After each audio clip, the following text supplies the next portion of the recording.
You're frustrated and don't have patience when you're trying to put models together, they never fit. You know how good you make them, they just don't fit.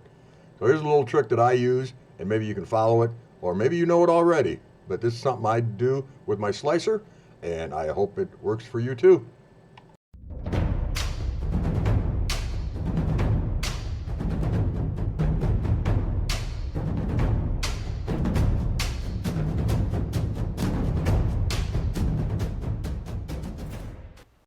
Here's a model of a 75 millimeter Dragon. It's got 6 pieces in it, and if you're frustrated like I am, and maybe don't have the patience like I do, putting this together can be a real hassle, and it's really frustrating. They don't never fit perfectly no matter how well you make the prints. But I found a secret. If you can, buy the parts unsupported. And I'll show you a little trick.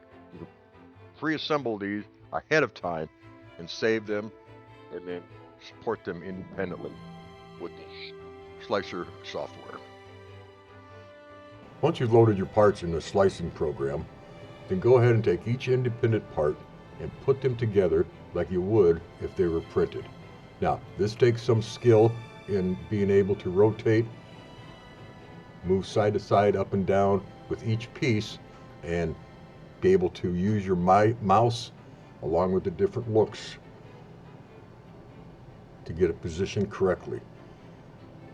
Now, this takes some time to do, but you're going to save time because you're not going to be puttying and gluing and filling and doing all the other stuff you are. You're going to be making your own seams, and you're going to be able to hide your own seams doing it this way. Now, take your time, make sure you get it set right. The head was a little difficult on this one, as you can see. The wings pretty much went pretty good, and so did the body and the tail. But it just takes time. This probably took me about, say about 30 minutes to put together. But can you imagine how long it would take in real time if I had to put this together piece by piece and glue and putty? It seems to be a way to do it. And of course, this is a big build area. This is my Anycubic Photo Max 3, M3. So once you get it put together, you're ready to go. Once you've got it all put together the way you like it, up close, make sure the seams are all hidden, make sure everything is hidden real good. You'll go up to your file, and you're going to save as, and you're going to save it as an STL file. Give it a name. I call this my model. Give it a name and save it. Once it's saved, you can go ahead and put it back in. You can restart your slicer or just get rid of the model that you have there and go back in and reload it back into the system.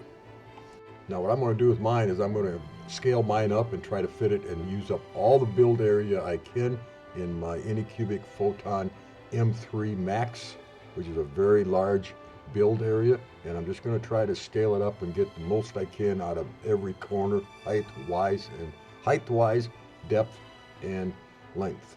So once we get it all done, and then we're going to support it, hit the automatic support, and let the slicer do the work.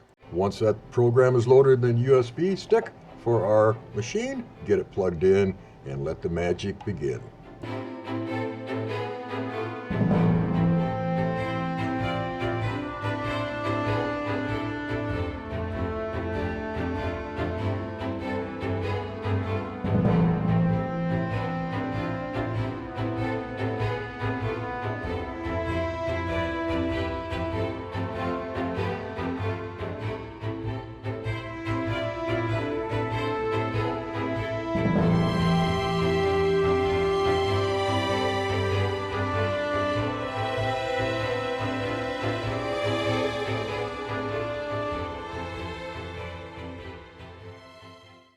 It didn't come out too bad. The tail looks real good.